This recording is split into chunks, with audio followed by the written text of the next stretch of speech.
Henrique Mais Notícias. 7h03, 7h03. Hoje o Jornal Especial. Daqui a pouquinho nós vamos conversar aqui no microfone da Jovem Pan com o Procurador da República, Deltan Dallagnol, coordenador, o chefe da Operação Lava Jato no estado do Paraná. Falaremos sobre combate à corrupção e outros temas nesta entrevista especial. Daqui a pouquinho aqui no microfone da Pan. E aí, Mark, e o debate? Fui dormir tarde ontem.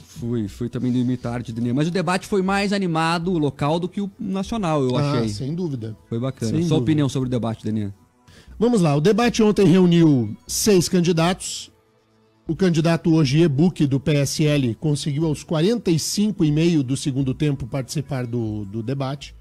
PSL que até agora não explicou os motivos de não haver registrado a candidatura do Ogier, que teve o seu nome aprovado em convenção e está inclusive registrado nas atas dos 3 partidos que integram a coligação. O deputado Fernando Francischini, que é o cacique do PSL, tomou Doril. Ninguém consegue falar com ele. A nossa produtora Janiele já ligou para o Francischini umas 1000 vezes. E o Francischini, que bate no peito e se diz o fortão do processo, que não tem medo de nada, está com medo do microfone da Pan. Mas tá... O delegado Francischini, né? Ele gosta de se colocar assim. Tá apavorado, não entendi. Qual a dificuldade de explicar os motivos de o PSL não querer mais a candidatura do Ogier? Não tem problema nenhum em querer ou não querer. Mas a população do Paraná tem que saber. Ontem o Ogier participou de um debate que, na minha opinião, o Ogier e o João Arruda, do MDB, foram os melhores do debate. E aí, não é candidato por quê?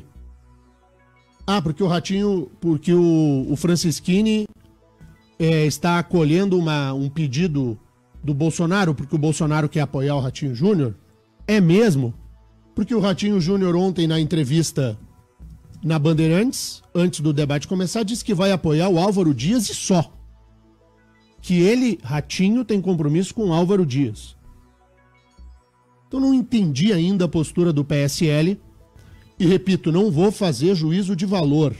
Não por enquanto. Só quero saber onde está o Oli. Onde está escondido o Fernando Francischini? Quando foi a vida política e foi uma escolha do delegado Francischini, ele foi para vitrine para ganhar elogios e para ser criticado. E eu não estou nem elogiando e nem criticando, só estou perguntando onde está o Fernando Francischini para explicar aos eleitores do Paraná qual é a situação. Hoje é ou não é candidato? Ontem participou do debate, na minha opinião, ele e o João Arruda foram os melhores. O Piva do PSOL é uma figura. É uma figura. O Piva tem aquele discurso de uma esquerda vetusta, mais antiga, mas o Piva ontem jogou fogo na conversa, né, Marcos? Ele animou o debate, né, Daniel? Animou. O Piva, que na minha opinião, é igual o Príncipe Charles. Lembra do Príncipe Charles? Só que é de Tamandaré. É, de Tamandaré. Isso. Mas ele animou o debate, sim. Disparou, era uma metralhadora giratória, o homem. Bateu em todo mundo. Então me parece que os protagonistas do debate foram o Ogier Buch e o João Arruda, num primeiro espectro, né, de maior seriedade. O Piva, que misturou aquela simpatia que lhe é tradicional com um certo folclore do PSOL, ficou ali no meio do caminho. Daí para baixo, me preocupou bem. A governadora Cida Borghetti demonstrou conhecimento dos assuntos tratados no debate, mas falhou na comunicação. Ela precisa melhorar. Esse foi o primeiro debate. A governadora Cida Borghetti foi boa de conteúdo, mas na hora de externar a sua posição, ela parecia frágil na hora de dizer.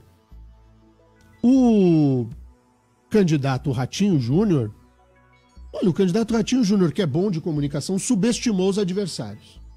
Eu acho que ele pensou lá que ia meter o trator e ia atropelar todo mundo, né?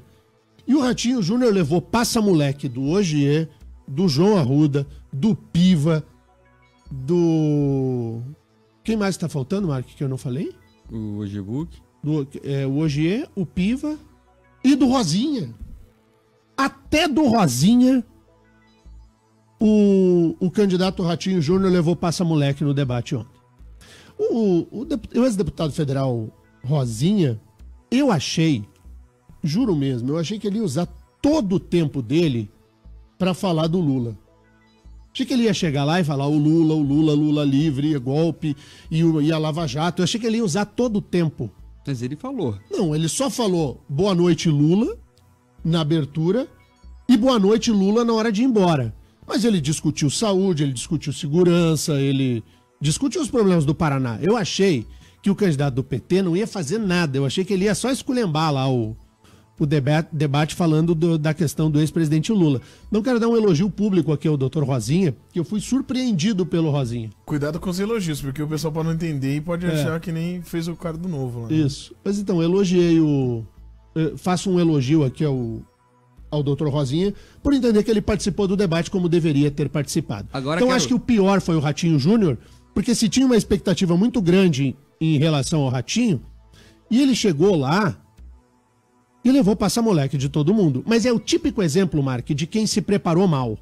Sabe quando o candidato se prepara mal para o debate? O Ratinho Júnior é muito melhor do que o que ele apareceu na televisão. Mas ontem foi muito ruim. Entendeu? O que me chamou a atenção do Dr. Rosinha foi que o Ministério Público tem que investigar, inclusive. No fim do debate, ele falou que o Lula estava assistindo o debate e ele teve essa informação. Esse homem está preso na PF. Como é que ele sabia que o Lula estava assistindo esse ou aquele canal? É bravata. Claro, tô brincando aqui, mas enfim, é uma situação complicada. Agora, o que me chamou a atenção do debate, Deninha, foi que a esquerda conseguiu tomar o debate de certa forma. O João Arruda ficou em evidência em vários momentos. A estratégia dele é bem clara. Ele quer herdar os votos da esquerda órfã.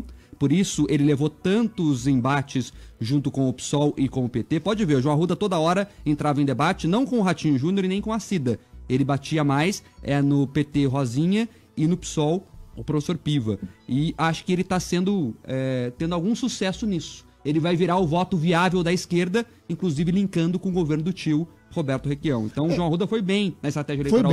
Foi bem. O João Arruda, escrevi isso no Twitter, inclusive. Com o bloco do debate, a gente já percebe que o João Arruda tem potencial de crescimento. Se o OGE-Book conseguir viabilizar a candidatura, porque o PSL está tentando derrubá-lo, vamos ser direto aqui, né? Esse jornal não tem mimimi. O OGE foi vendido. E não aceitou. Não aceitou se deixar vender. E quem comprou errado. Achou que ele se venderia. Que um senhor de 66 anos de idade, com a trajetória dele, ia aceitar fazer parte de negociata de partido político, de ficar segurando o candidato até a última hora e na hora H retirar e ir lá apoiar o outro. Faltou combinar com os russos. É o típico caso. Daqui a pouco o procurador Deltan Dallagnol, que tem essa campanha bacana, bonita, de combate à corrupção, e ele vislumbra que a mudança tem que se dar pelo legislativo. Essa trama de achar que dá para você negociar isso ou aquilo, inclusive partido político. Como se um partido menor pudesse ser negociado na véspera do registro das candidaturas e achar que o candidato que está lá vai se prestar a esse tipo de situação. Então agora o PSL entrou numa sinuca de bico que não tem como sair. Porque o candidato do PSL foi no debate e ganhou o debate. Foi o melhor do debate junto com o João Arruda. E agora? E refaço a pergunta. Onde está o Oli? Por que até agora, vamos completar 72 horas, o deputado Fernando Francischini não fala com a imprensa? Qual o problema de explicar qual é a do PSL? Isso já prejudica o candidato à presidência dele, Francischini, que é o Jair Bolsonaro. Poxa vida, a gente vive um momento diferente. Essa eleição é a primeira eleição de verdade sob o efeito do resultado da Operação Lava Jato. Na eleição passada, ontem o Mark lembrou perfeitamente aqui. Na eleição passada, quando a Veja divulgou aquela capa, eles sabiam de tudo, mostrando a foto do Lula e da Dilma por causa da colaboração premiada do Alberto Youssef. Você lembra o tamanho da barulheira que o PT fez? Agora nós temos uma Operação Lava Jato que culminou com o ex-presidente da República preso em Curitiba.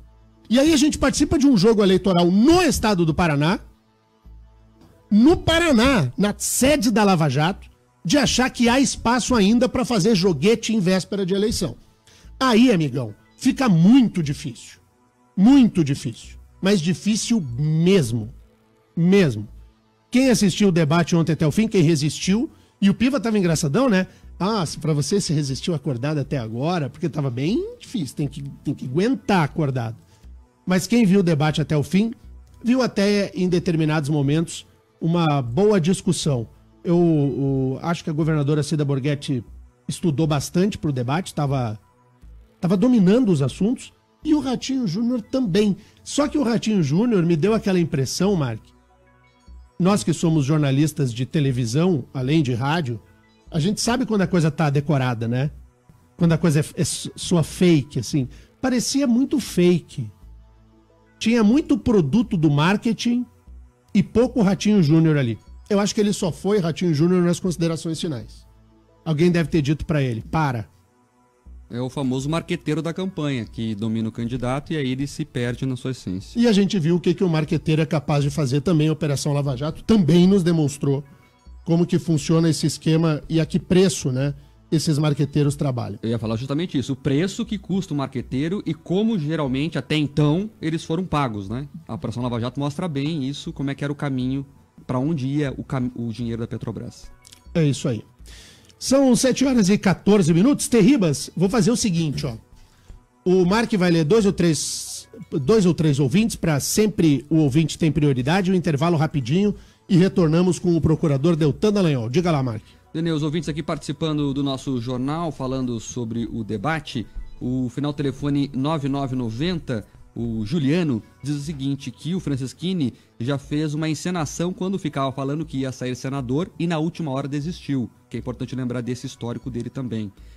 Também tem a participação aqui do ouvinte final telefone 4836, o André Barrado, dizendo que a Manuela Dávila, na opinião do ouvinte, se vendeu da mesma forma, colocou a candidatura e lá no final, quando o Lula pediu, retirou para ser, como você fala aqui, o step do step?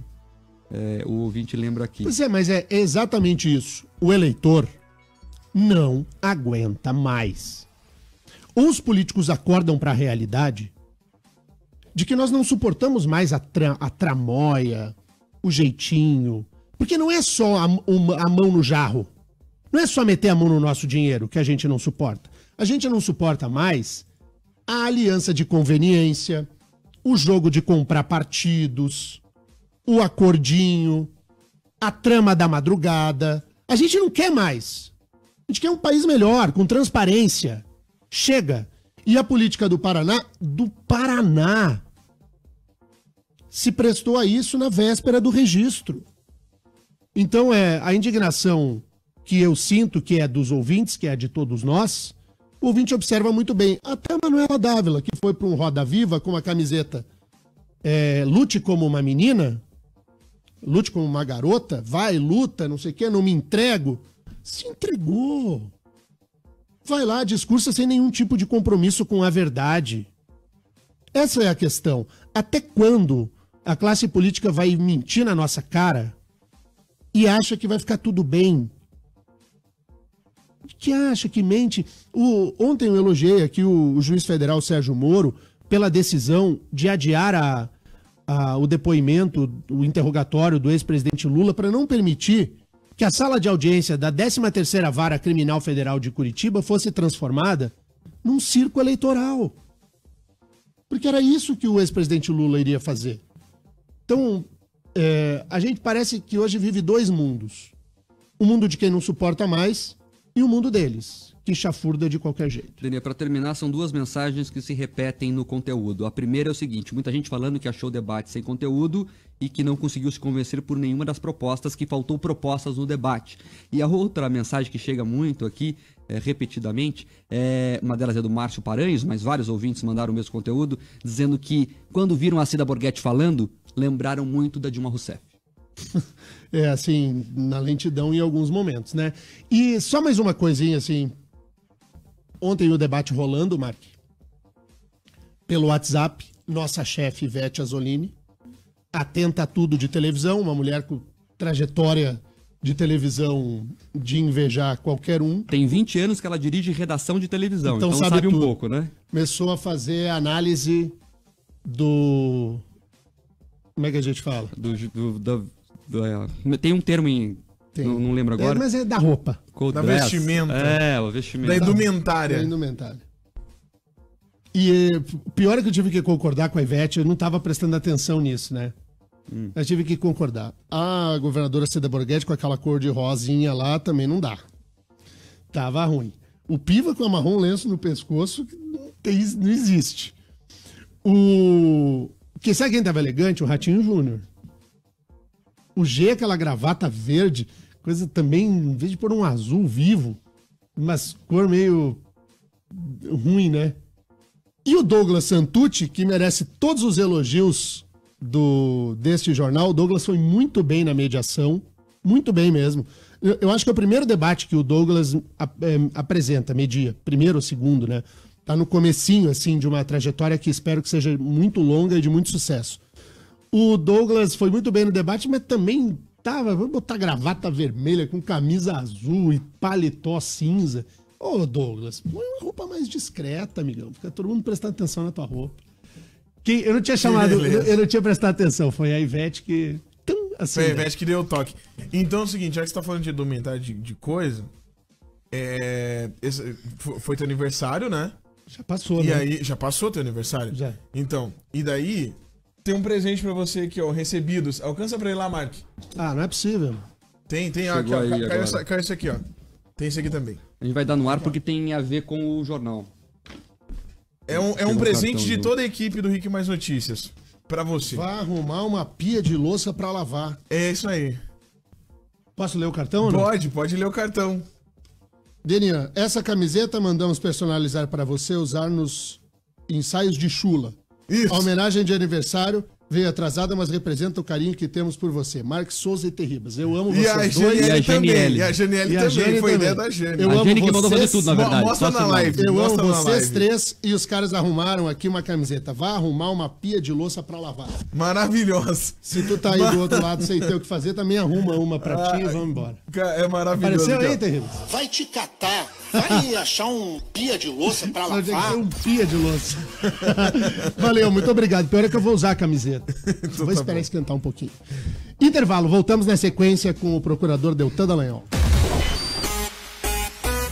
Rick Mais Notícias.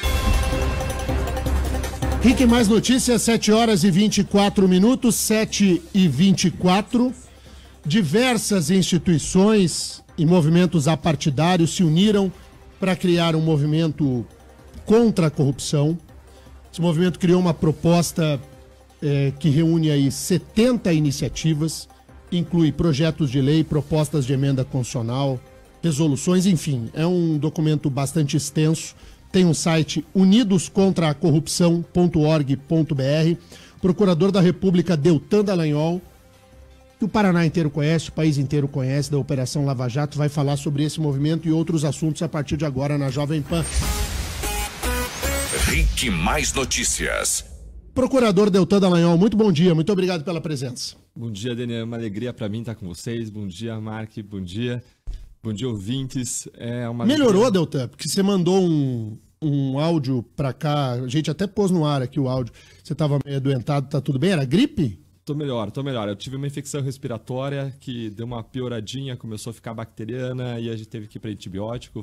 Precisei fazer um exame na segunda bem cedo, mas estou um pouco melhor já. Então tá bom. Vamos falar desse unidoscontraacorrupção.org.br. O que é esse movimento? Esse movimento é um movimento apartidário que objetiva aquilo que todos nós queremos. Uma política mais limpa, um sistema político que funcione sem corrupção. Agora, nós não vamos chegar lá sem a gente ter uma mudança no ambiente empresarial e político. A Lava Jato, ela é um passo na direção certa, mas ela não é suficiente. Se nós queremos uma política melhor, se nós queremos um país mais íntegro, nós precisamos que as condições no Brasil favoreçam a integridade, não a corrupção. Nós precisamos mudar as estruturas. E nesse sentido vem um conjunto de propostas, de 70 propostas, como você mencionou, que foram redigidas por mais de 200 especialistas, sob a liderança da Fundação Getúlio Vargas e da Transparência Internacional. E esse conjunto de propostas, eles podem mudar o Brasil. Lá tem tudo de bom que você pode imaginar contra a corrupção brasileira. Agora, muitas das mudanças, elas envolvem o trabalho do Poder Legislativo. Precisa alterar a legislação brasileira. E a gente sabe que, eu não gosto de generalizar e não vou, mas nós sabemos que o nosso Congresso Nacional, ele é comprometido com tudo o que o movimento combate. Nós temos uma bandalha no Congresso.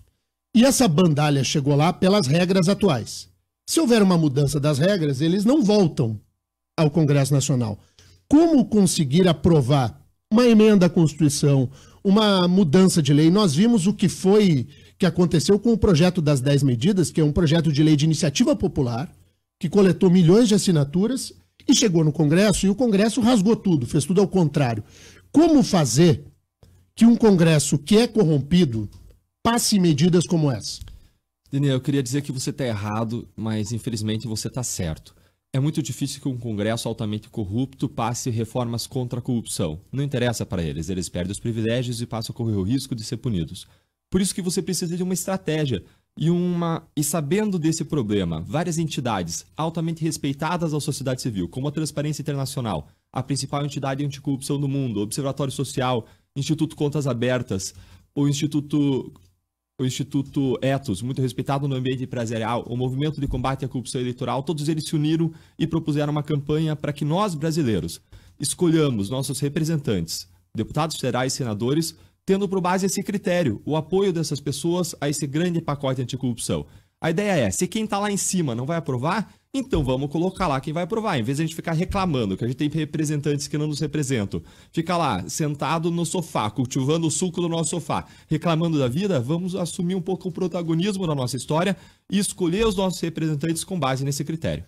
Então, o próprio eleitor e a imprensa, penso eu, cumpre um papel fundamental nisso, de questionar os candidatos, os partidos, o que eles acham do conteúdo do Unidos contra a Corrupção, desse material, e se eles têm compromisso, se eleitos, com a aprovação desse tipo de medida. Porque se não for desse jeito, daí não vai. Exatamente. E essa página, ela tem um campo lá para você ouvinte assinar. É unidoscontraacorrupção.org.br. Quando você entra lá e preenche o teu nome e a tua assinatura, você está dizendo, eu quero me unir a essa campanha contra a corrupção. Eu vou votar em quem preenche 3 requisitos básicos: passado limpo, compromisso com a democracia e apoio às novas medidas contra a corrupção, esse grande pacote. É uma campanha partidária, a ideia é formar um congresso plural que represente a diversidade da sociedade brasileira, mas de pessoas que atendam esses 3 requisitos básicos, quando a nossa principal preocupação no país, segundo as pesquisas, é a corrupção brasileira. Mark, os ouvintes dizem o que eles querem perguntar ao procurador Deltan Dallagnol? Daniel, participam aqui sobre as questões da Lava Jato, é claro, mas sobre esse assunto do combate à corrupção, doutor, eles falam principalmente o seguinte: houve muitas críticas às 10 medidas, que era, não vou dizer que é o antigo projeto, que é o projeto ainda, mas que foi a primeira proposta da equipe da Lava Jato. Como é que o senhor encara essas críticas? São naturais. Vejam que as 10 medidas, elas foram algo absolutamente inovador. Você nunca viu uma instituição propondo um pacote de leis ainda mais contra a corrupção. Mas nós percebemos que a sociedade, naquela época, estava achando que a Lava Jato ia mudar a realidade, que nós teríamos um antes e um depois da Lava Jato. O grande erro italiano, da Mãos Limpas italiana, uma operação muito parecida com a Lava Jato, foi colocar a expectativa de mudança sobre a justiça. O que a gente fez ao desenvolver as 10 medidas foi dizer, olha, o único caminho para a mudança legítima é o processo político. Nós precisamos de uma política boa, de uma política que aprove reformas, que feche as brechas que existem por onde o dinheiro público escorre.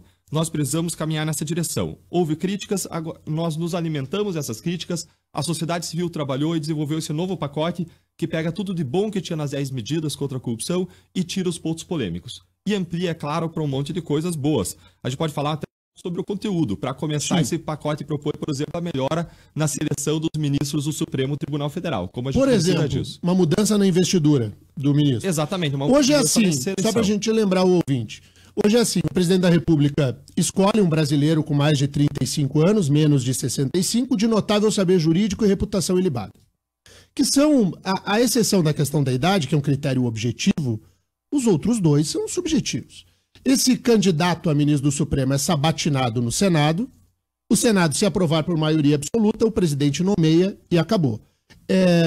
Tem a indicação ao ministro do Supremo, portanto, de uma característica mais política do que jurídica. Qual que é a proposta do Unidos contra a Corrupção? A proposta em relação ao ministro do Supremo é caminhar por um viés mais técnico. E o modo como se fez isso, olhando para como funciona ao redor do mundo, foi vedar, por exemplo, que o ministro do Supremo a ser escolhido, ele tenha sido nos últimos 4, 5 anos advogado-geral da União, ministro da Justiça ou procurador-geral da República. porque as pessoas mais próximas do presidente ele tende a colocar nessas posições.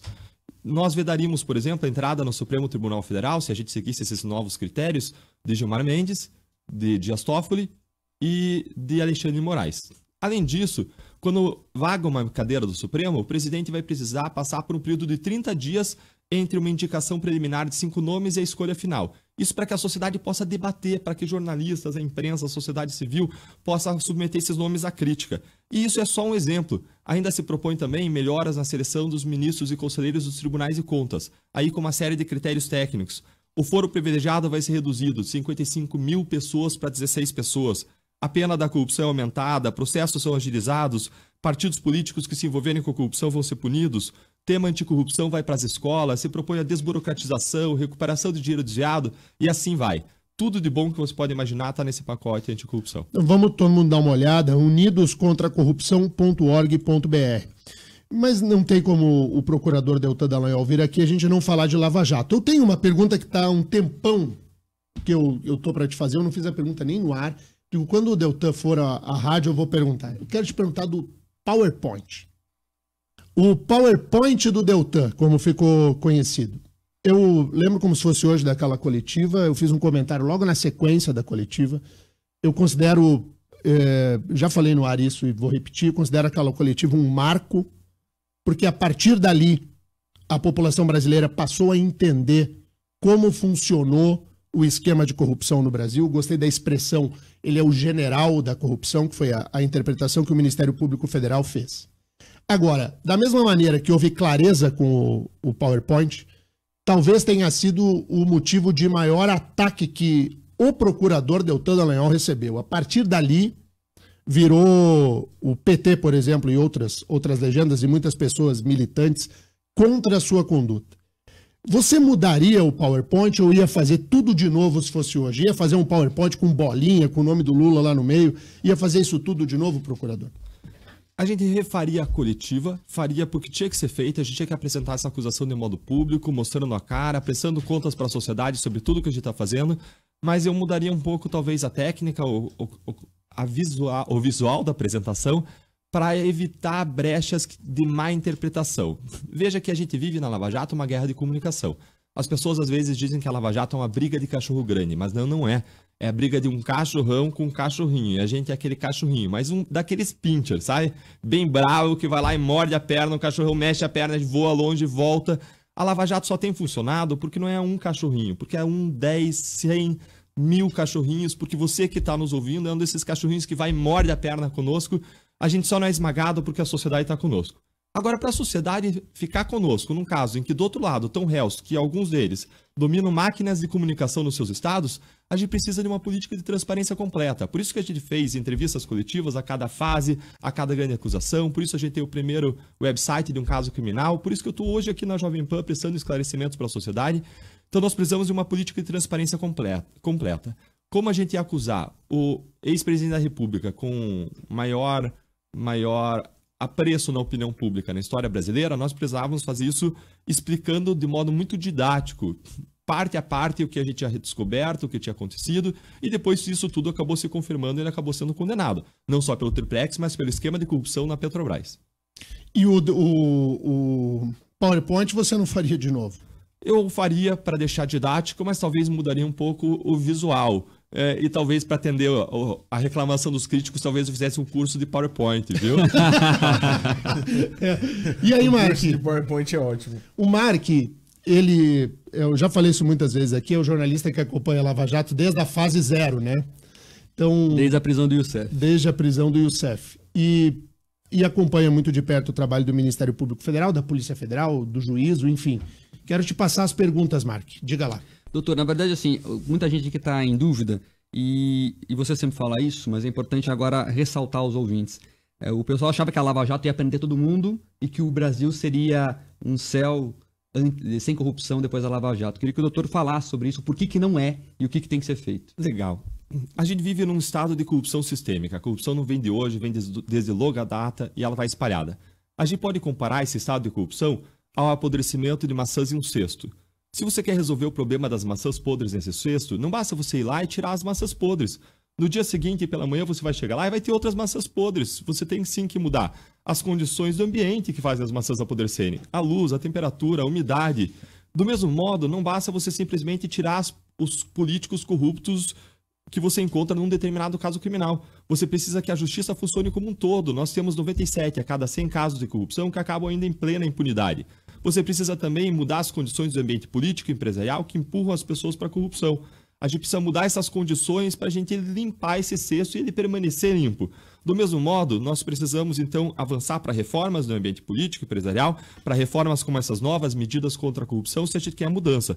Do contrário, infelizmente, o que a Lava Jato pode significar é simplesmente uma troca dos rostos corruptos no poder por outros rostos igualmente corruptos. E nesse processo, as eleições são fundamentais. A principal arma do brasileiro contra o voto em 2018 é, sem dúvida alguma, a eleição. Doutor, desde da fase 7, mais ou menos, que foi a grande fase que prendeu os empreiteiros, vocês todos sempre falavam, os procuradores, os delegados, os juízes, enfim, todo mundo falava, vai começar a campanha contra a gente, vai começar o pessoal lutar contra a Lava Jato, principalmente o espectro político. Como é que é, para o ouvinte entender, doutor, qual é o grande enfrentamento hoje? E eu queria que você desse um exemplo, por exemplo, de quando a Lava Jato se sentiu ameaçada, quando regrediu por causa de uma ação política. Veja que o único escudo que a Lava Jato tem é a sociedade. A Lava Jato ela responde uma pergunta que é a mesma pergunta da Mãos Limpas. Será que os legisladores, que têm as leis na mão, vão permitir que a gente use as leis para puni-los? A resposta italiana é não. Se as leis estão nas mãos deles, eles mudam a lei para não ser punidos. Na Itália, a Operação Mãos Limpas começou com a prisão de Mário Chiesa, foi a espécie de Paulo Roberto Costa nosso. Ele fez uma série de colaborações premiadas, outras pessoas vieram em sequência, se revelou um esquema imenso de corrupção envolvendo pessoas poderosas. E o que aconteceu foi que existiu um grande apoio da sociedade. Mas 2 anos depois surgiu uma campanha desmoralizadora. Essa campanha acusou a Mãos Limpas italiana de abusos jamais comprovados, como partidarização, sede de poder do Ministério Público, supostos vazamentos seletivos, excessos de prisões feitas para extrair confissões, algo muito parecido com o que aconteceu no Brasil. Só que lá colou, os promotores não podiam falar em público, o apoio da sociedade diminuiu e eles passaram com o rolo compressor sobre a operação. Num dia de jogo da Copa do Mundo da Itália, eles aprovaram uma lei que proibia a prisão preventiva dos corruptos. 350 pessoas presas a Mãos Limpas foram colocadas em liberdade naquele dia. Eles aprovaram então leis para indultar penas, para suspender os processos contra poderosos, para anular processos, para reduzir prazos prescricionais, tudo para alcançar a impunidade. A Mãos Limpas saiu esvaziada, e embora tenha tido uma diminuição da corrupção logo depois da Mãos Limpas, em razão do medo da punição, o que aconteceu no final foi o esvaziamento da investigação, não foram aprovadas reformas sistêmicas que diminuíssem os índices de corrupção, e a Itália hoje é igual ou pior do que antes. A questão que eu coloco é esse o futuro que nós queremos? Doutor, mas no Brasil, o que o senhor, por exemplo, enfrentou no decorrer da Lava Jato? Nós enfrentamos uma série de críticas de fake news, de ataques infundados. Quando nós olhamos os ataques que aconteceram na Mãos Limpas, eles acontecem aqui também. Tentaram, por exemplo, passar leis de abuso de autoridade, que na verdade não tinham nada de leis de abuso de autoridade para conter abuso. Eles queriam sim era amarrar investigações legítimas. Eles tentaram também retirar independência das investigações, eles tentaram mudar instrumentos de investigação como a colaboração premiada, que é um instrumento muito importante para uma investigação como essa avançar. Ano passado, o presidente Temer publicou um decreto de indulto que perdoava a pena de corrupção. Quanto por cento que perdoava? 10%? 20%? 50%? Talvez? Não. 80% da pena da corrupção era perdoada, não importava o tamanho da pena. Tudo isso é um processo de contra-ataque. A gente vê recentemente que as condições coercitivas foram barradas pelo Supremo Tribunal Federal. Gente, isso existe desde 1940. Qual que é a razão para barrar agora? Justamente quando elas estão atingindo pessoas poderosas. É claro que existe um evidente movimento de reação à Operação Lava Jato. Faz parte disso a criação de narrativas contra a operação. A gente falou do PowerPoint. Qual que foi a matéria que mais circulou depois do PowerPoint? Uma matéria segundo a qual nós teríamos dito que nós temos convicções, não temos prova, mas temos convicções. E essa frase jamais foi dita. Esse é só um exemplo da narrativa criada para barrar a credibilidade, atacar a credibilidade da Operação Lava Jato. Agora, a questão pessoal dos procuradores também foi muito atingida. No seu caso, correu um movimento pela internet tentando lhe atingir quanto à sua crença, pela sua fé, pelo fato de o procurador Deltan Dallagnol ser cristão. Teve isso também. Somado a isso, que daí é um movimento mais, digamos assim, de baixo, de cima de um ministro do Supremo Tribunal, é o caso do ministro Gilmar Mendes, de lhe atacar diretamente, de chegar a citar o seu nome. Como que se resiste a uma situação como essa? E aí emenda essa pergunta com acho que é a que todo mundo vai fazer. A Lava Jato vai ainda além ou acabou, chegamos ao limite? Teria esperado uma reação. A questão é que tudo isso entra no custo. Todos esses ataques, fake news que saem todo dia contra o juiz Sérgio Moro ou contra nós, tudo isso entra no custo. A questão é que, por um Brasil melhor, por um futuro melhor, vale a pena pagar esse custo. Como que a gente sobrevive a esse custo? A tática é a tática da banheira com gelo. Você entra um dia com uma banheira com gelo, você aguenta 30 segundos. Entra no segundo dia, você aguenta 1 minuto e meio. Você entra no terceiro dia naquela banheira cheia de água gelada, congelando, com um cubo de gelo flutuando, você aguenta 4 minutos e assim por diante. Você vai formando casca grossa. É claro que ainda assim você pode sofrer com determinados ataques, mas você vai se acostumando, você vai engrossando o teu pelo, né? E agora, o grande ponto vale a pena. É um sacrifício que nós estamos fazendo e que a sociedade brasileira faz quando decide se envolver em campanhas como essa, unidos contra a corrupção, que pode nos levar a um país melhor, com menos corrupção e menos impunidade. Lembrando que a gente luta contra a corrupção não é para colocar a gente na cadeia. Isso é até uma questão de justiça, mas a gente luta para reduzir sofrimento humano, para alcançar um país melhor, mais justo e próspero para todos nós. Doutor, tem vários ouvintes aqui perguntando a mesma coisa. Ao final, telefone 6223, o Matias, eu vi a mensagem do Paulo aqui agora há pouco, falando o seguinte: como que o senhor se posiciona sobre o aumento de 16% no teto dos ministros do Supremo? E o Ministério Público Federal foi já, na sequência, aproveitou o efeito cascata e também aprovou esse aumento. Como é que o senhor entende isso? Certo. Essa é uma questão que é discutida na cúpula. Essa é uma questão que fica totalmente fora da área operacional, que é a minha área, e totalmente fora da área do combate à corrupção, que é a minha área específica. Ela deve ser embasada em estudos e atender o melhor para a sociedade brasileira. Agora, eu não entraria no mérito porque não é a minha área de especialidade. Doutor, também várias perguntas aqui sobre, o Denê já perguntou sobre o futuro da Lava Jato, mas é visível que a Lava Jato diminuiu a intensidade. O que o senhor acredita a isso? Esse contragolpe do setor político ou não? A operação já chegou onde tinha que chegar? A operação não chegou onde tinha que chegar. Aonde nós queríamos que ela chegasse é que ela derrubasse todas as pessoas que praticaram crimes graves. A gente continua expandindo a investigação, mas a Lava Jato em Curitiba ficou restrita por decisões do Supremo Tribunal Federal. Basicamente é o caso Petrobras e um pouco além. E ainda, além disso, nós temos várias pessoas que poderiam estar sendo investigadas, punidas e têm foro privilegiado. E as coisas no Supremo Tribunal Federal demoram muito tempo para acontecer. Então a Lava Jato continua assim avançando dentro desses limites e nós continuamos fazendo grandes acusações criminais. Fizemos, por exemplo, semana passada, contra alguns políticos novos que perderam o foro privilegiado. Agora, existe um efeito saturação, uma mudança de pauta. É claro que depois daqueles grandes escândalos imensos, mesmo notícias de corrupção, de acusações que a gente fez envolvendo desvios de 30 milhões de reais, que é muita coisa, passa a parecer pequeno. Esse efeito aconteceu na Itália também. Se perde um pouco do espaço na imprensa para a discussão desse tema da corrupção. Eu costumo dizer que a gente vive uma janela de oportunidade de mudança. Nós temos um tempo. Hoje a gente consegue mudar dentro dessa janela, ou o que pode acontecer é que se mude a pauta, se mude o assunto, a preocupação da sociedade, e a gente passe pela Lava Jato, com todo esse tumulto, tendo feito um diagnóstico de um câncer sistêmico que nos aflige e sem caminhar para um tratamento adequado. O nosso desespero nesse momento é que a gente possa, como nação brasileira, dar um tratamento adequado para esse problema, e esse tratamento só vem por meio dessas medidas contra a corrupção, como essas propostas por essa coligação. Doutor, um dos corações, o coração principal da operação é a delação premiada. E é uma das fontes de maior crítica também. O próprio Supremo vem, através de seus ministros, criticando duramente a delação premiada. Os acusam de, inclusive, usarem como um método de tortura. Vocês prendem as pessoas para elas delatarem. Como é que está essa discussão hoje? Enfim, e a delação premiada veio para ficar ou não? A classe política vai conseguir derrubá-la? Mark, esse é um ótimo ponto porque isso ilustra aquelas críticas infundadas que são feitas contra a operação de modo repetido para atacar a credibilidade dela. Eu não estou dizendo que não possam existir críticas legítimas à operação, podem sim. Mas esse tipo de crítica é uma crítica infundada, repetida com aquela estratégia Goebbels, do marqueteiro nazista, de repetir uma mentira 1000 vezes até que pareça verdade.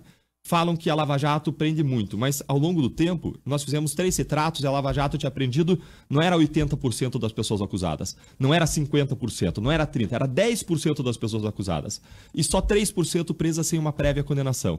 Além disso, mais de 70% das pessoas que fizeram colaboração premiada fizeram sem terem estado presas antes. E mais, a prisão também não gera automaticamente a colaboração. A gente tem mais de 240 mil presos provisórios no Brasil e não temos um número minimamente correspondente de pessoas que colaboram com a justiça. Veja que a colaboração que nos levou à recuperação de mais de 12 bilhões de reais para os cofres públicos, isso num país em que a regra é não recuperar nenhum centavo. Foi a colaboração premiada que permitiu expandir essa investigação para alcançar dezenas, centenas de pessoas que praticaram corrupção de bilhões e colocar na cadeia ex-políticos poderosos e empresários, empreiteiros que a gente jamais imaginou que poderiam ser responsabilizados no Brasil. É natural que exista nesse contexto de reação a uma investigação, reação contra a investigação de corrupção, um ataque a esse instrumento fundamental que é a colaboração premiada. E é nesse contexto que eu vejo esses ataques. Doutor, mas para a pessoa que está indo trabalhar agora, que paga imposto em dia, ela vê o Marcelo Odebrecht, que negociou bilhões em propinas, o Ministério Público o acusou disso, inclusive, e de repente ele ficou pouco tempo preso, perto dos crimes que cometeu, já está em casa. Como explicar para essa pessoa que isso foi necessário? A colaboração premiada é um instituto, algo utilitário. Você troca uma sardinha por um tubarão ou uma sardinha por um cardume. Quando a gente olha para a situação de Marcelo Odebrecht, ela é um exemplo. Ele ficou preso em regime fechado 2 anos e meio. Isso no Brasil significa uma pena de prisão de 15 anos, porque a pessoa só fica 1/6 presa no regime fechado. E se você me der 10 nomes de pessoas que ficaram presas 2 anos e meio por corrupção no Brasil, eu vou dar a mão à palmatória, mas você não vai encontrar. Você não vai encontrar porque o sistema é leniente. E você vê assim que mesmo dando benefício penal, a colaboração premiada ainda vale a pena, inclusive sob o ponto de vista de punição. Mesmo com desconto, ela faz com que a pessoa vá para a cadeia, quando a regra no Brasil é a pessoa não ir para a cadeia. Não adianta a gente falar de sistema ideal se a gente tem um sistema que não funciona. Se a gente tem lá um deputado presidiário agora que vai concorrer porque o caso dele está prescrevendo. Saiu a notícia nessa semana. Está prescrevendo por quê? Porque tem um sistema altamente leniente. De novo, 97 a cada 100 casos de corrupção acabam em plena impunidade. Se a gente quer penas mais altas, inclusive negociadas, a gente precisa melhorar o parâmetro. O parâmetro da negociação de uma colaboração premiada é um parâmetro negocial. A pessoa só vai abraçar uma colaboração, o nosso réu só vai fazer um acordo com a gente, se essa solução é melhor do que a alternativa. Agora, se a alternativa é, em regra, a impunidade no Brasil, ele nem faz acordo. A gente só conseguiu fazer acordo porque conseguiu uma atuação eficiente e justa da justiça criminal nesse caso, e esse caso é um ponto fora da curva. A gente precisa mudar essa curva, Mark. Sem dúvida nenhuma. Procurador da República, Deltan Dallagnol, muito obrigado pela presença aqui à Jovem Pan. Conte com o Grupo RIC para levar adiante aí as propostas. Vamos chamar sempre o site aqui para que a gente consiga minimamente dar uma melhorada na coisa, porque não está fácil para ninguém. Só uma pergunta de ordem prática, doutor, que muitos ouvintes estão mandando. Como saber os candidatos que se enquadram nessa campanha, quem assinou, como é que funciona esse dispositivo? Sensacional. Nessa página, Unidos contra a Corrupção.org.br, a partir de perto do final do mês, vai estar disponível lá a foto das pessoas, dos candidatos a deputado federal e senador que atendem esses requisitos. Por que essa campanha é focada em senadores federais e deputados federais? Porque são eles que vão formar o Congresso, eles que aprovam ou não essas reformas anticorrupção. Essa é a razão. Então, isso é uma medida muito prática. Entre lá, mais para o final do mês, você vai encontrar a foto das pessoas que preenchem esses 3 requisitos: passado limpo, compromisso com a democracia e apoio a esse grande pacote anticorrupção. E assim vamos juntos mudar o país. É só vocês, só a sociedade brasileira. Não deixe de, hoje mesmo, assinar essa campanha. Entre lá no site e assine. Valeu, procurador. Muito obrigado pela presença. Volte sempre. Intervalo, voltamos. RIC Mais Notícias. Agora 7 horas e 53 minutos, muitos ouvintes participando aqui sobre a entrevista do procurador Deltan Dallagnol e perguntando qual é o site dessa iniciativa que ele apoia, e é uma iniciativa da sociedade civil. Então vamos lá, é Unidos contra a Corrupção, tudo junto, sem o cedilha e sem o tio, obviamente. Então unidoscontracorrupção.org.br é o site, como o procurador explicou aqui. Mais para o fim do mês vai ter lá uma relação de políticos que se enquadram com o que o movimento acredita ser o perfil ideal de um deputado federal ou de um senador. E ainda nessa esteira do Ministério Público Federal, o órgão promete apertar a fiscalização nas eleições de outubro. Propaganda, gastos, internet, enfim, são várias mudanças que devem ser acompanhadas também pelo eleitor. Os procuradores aqui do Paraná apresentaram como será o trabalho do órgão durante as eleições. O teto de gastos para campanhas, o uso das redes sociais por partidos e candidatos, os prazos a serem seguidos, tudo isso é fiscalizado pelo Ministério Público Eleitoral, formado por membros do MPF e do Ministério Público dos Estados. será fiscalizado também tudo que estiver relacionado à propaganda. A população deve ficar atenta para denunciar possíveis irregularidades, principalmente porque mudanças passam a valer nessas eleições. A propaganda via telemarketing, por exemplo, está proibida. Também há novas regras para o uso de bandeiras e adesivos, como explica a Procuradora Regional Eleitoral Heloísa Helena Machado. Daqui a pouquinho, então, a procuradora Heloísa Helena Machado explica o que pode e o que não pode. Entre essas novidades no sistema eleitoral que passam a valer nessas eleições estão o limite de gastos para campanhas de acordo com o cargo em disputa, redução do tempo de campanha de 90 para 45 dias, regulamentação da presença de candidatos e campanhas na internet, o fim das doações empresariais e a criação dos famigerados fundos eleitorais, dinheiro público que está sendo destinado aos partidos. Segundo o procurador da República, Adriano Barros Fernandes, com essas mudanças, a fiscalização agora vai ser rigorosa.